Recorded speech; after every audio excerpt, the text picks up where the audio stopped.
Klay Thompson signs a 3-year, $50 million deal to play for the Dallas Mavericks. His time with the Warriors is officially over. It is ended. And my reaction is I'm thankful.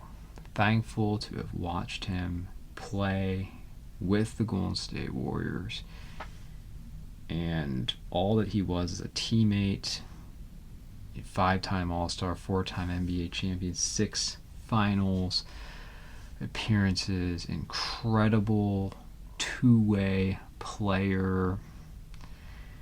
It was one of the great runs and dynasties in NBA history. I mean, as a Warriors fan, no one saw it coming. But how enjoyable it was that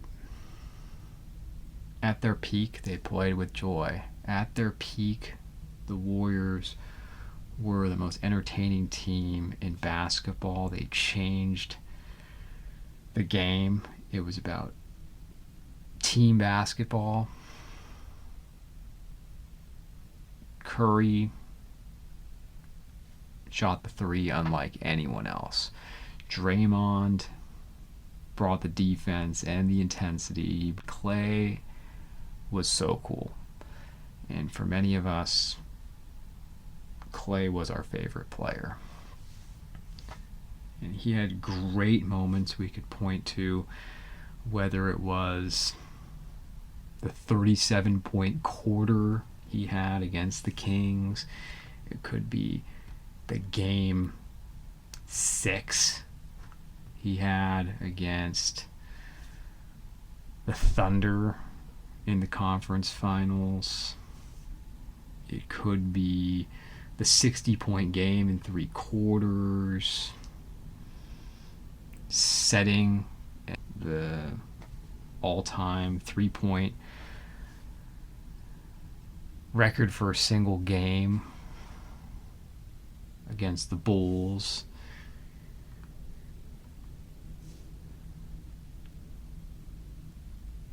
In some ways, perhaps the greatest accomplishment was coming back from the devastating injury from the 19 finals against the Raptors. I mean, we remember him shooting his free throws after the injury, but he lost 2 full seasons. Devastating injuries that could have crippled any player for good, and could anyone actually have blamed him if he decided, that was enough? But he inspired many fans, many kids to keep going, to not give up. He wasn't the same player after the injuries. How could he be? But he never gave up. And he made it all the way back. He came back. And he was a major contributor. Sure, not the same player, but a major contributor still to the Warriors' 4th championship. It really is an end of an era, and it feels that the team is finally moving on. And it's a new chapter. Although Curry's still there, Draymond Green's still there. Now the big 3 have been broken up. It'll never be the same. As great as it was when Durant signed with the Warriors,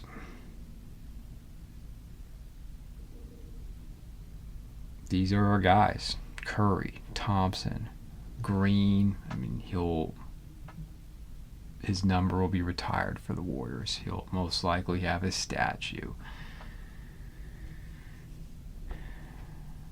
And this was the most dominant team, with all due respect to the 49ers of the 80s. This Warriors team was the most dominant team in Bay Area sports history. And that's saying something, considering how great the 49ers were. Bill Walsh's 49ers, the Montana 49ers. They got to 5 straight finals. They got to 6 altogether. They won 4 of the 6. and they left a permanent mark on the game. He was the ultimate 3-and-D player. Catch and shoot ability, low maintenance. He's a team player. He made this trio one of the greatest trios ever: Curry, Thompson, Green. And then the duo, the Splash Brothers. I mean, I have a Splash Brothers shirt. Because if Curry wasn't on, usually Klay was. And when they were both on, they could outshoot anyone. And teams just could not keep up. And what they did, although they lost, the 73 team lost ultimately. That regular season was as entertaining of a regular season of basketball as any team has ever had. You didn't want to miss a game. It was thrilling, it was exciting, it was something we hadn't seen before, and such skill. There wasn't luck involved. I don't believe in luck anyway. The skill of the three-point shooting of Curry and Thompson, and yes, Steph Curry is probably an all-time top 10 greatest player.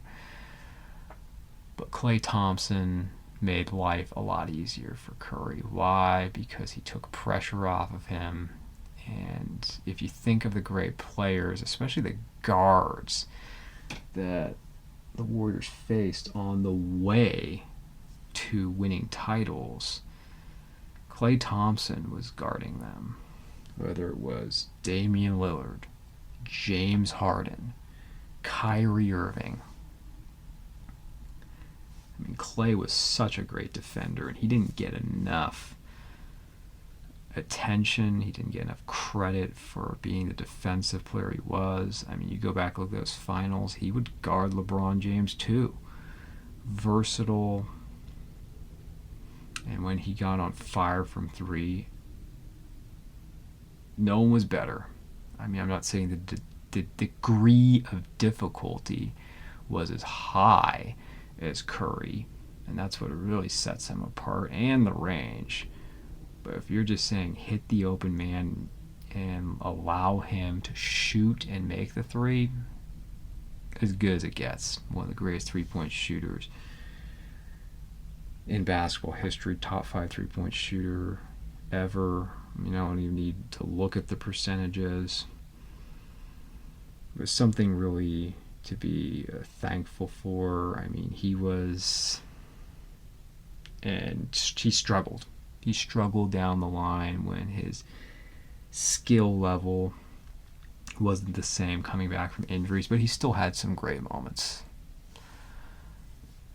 These last couple seasons here, he had some great moments.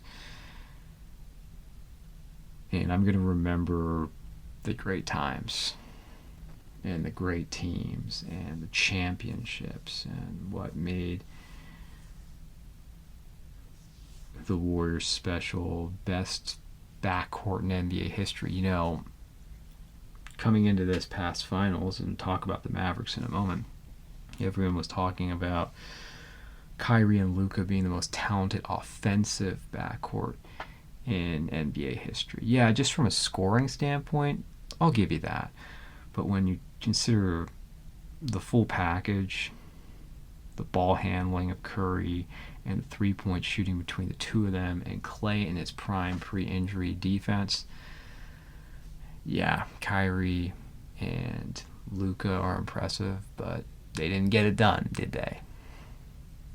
They didn't on the greatest stage. And Curry and Thompson together got to the mountaintop 4 times as NBA champions. And it's hard. It was hard for the franchise to move on, but I have to admit, as great as the memories are, it was time to move on, because clearly he was on the decline and was not the same player. He could have great shooting games. And it will remind you of the glory days for the Warriors and his prime. But defensively, he was a liability. And the Warriors, I don't think they're going to be winning anything anytime soon. But it's time to get younger. It's time to start rebuilding. And it's time to give younger players opportunities. Is Curry still there? Draymond Green's still there. It's time for someone like Kuminga to blossom. It's time for him to develop into the next great Warrior, and he has the skill. He has work to do, but the raw skill, the athleticism, it's there. It's there, and he took a huge leap forward this past season for the Mavericks. And what does it mean for Klay? Well, it's good for him. He's going to a team that is obviously going to be good. Went to the finals last year, fell short. I don't know if I agree with what Bleacher Report said, that it's a perfect fit, something on those lines. It's a perfect fit in there. Well, the great news for him is, yeah, he's going to a team that's going to be among the best in the West. He's going to get a lot of opportunities to shoot because of the passing ability of Luka and get open threes with Kyrie. That's great. However, I don't know if the Mavericks need one more below average defensive player, because that's what he is at this point. He's a below average defensive player, and that's one of the things that really hurt them in the finals. Yes, he'll give them some scoring, but he's going to give up a lot defensively. Because, you know, Kyrie's not a good defender. Luka does everything on offense, but he is a poor defensive player. And if Klay's out there to try and close games, you're going to have 3 below average defenders on the court at the same time. So I don't see it as a perfect fit. Yes, they're a playoff team. Yes, they will probably win a round or 2. I don't see them this time around beating if they have to face the Nuggets. I don't see them beating the Nuggets.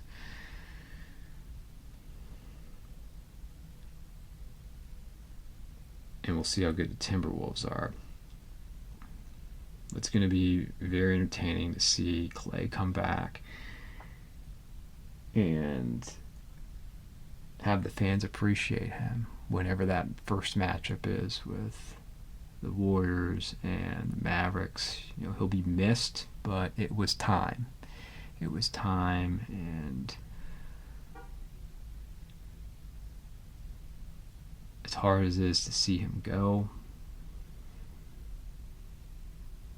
the Warriors need to face up to the fact that they're not going to win the way they did anymore. And they need to get younger. They need to get more athletic. They need new players. They need new faces.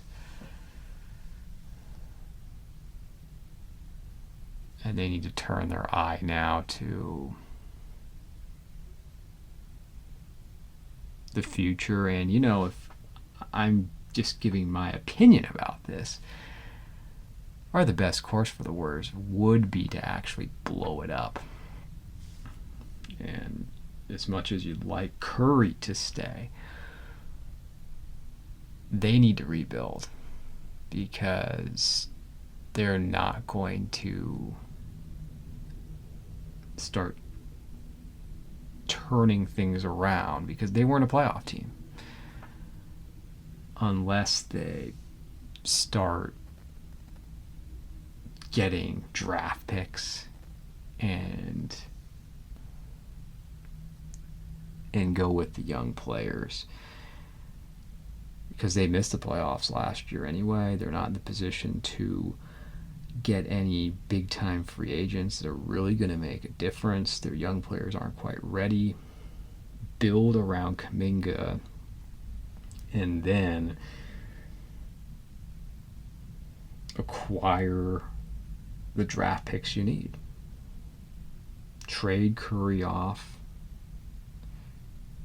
get picks for him, and just swallow it that you're going to have a really bad season, and then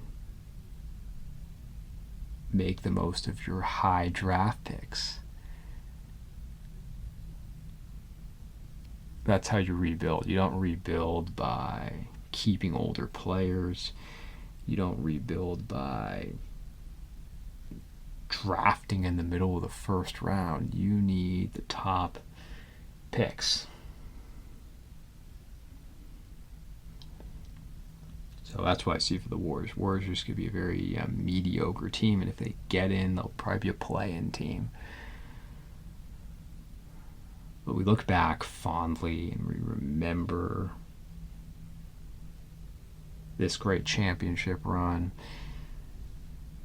and we're probably not going to have a championship run like this for the Warriors again in our lifetime.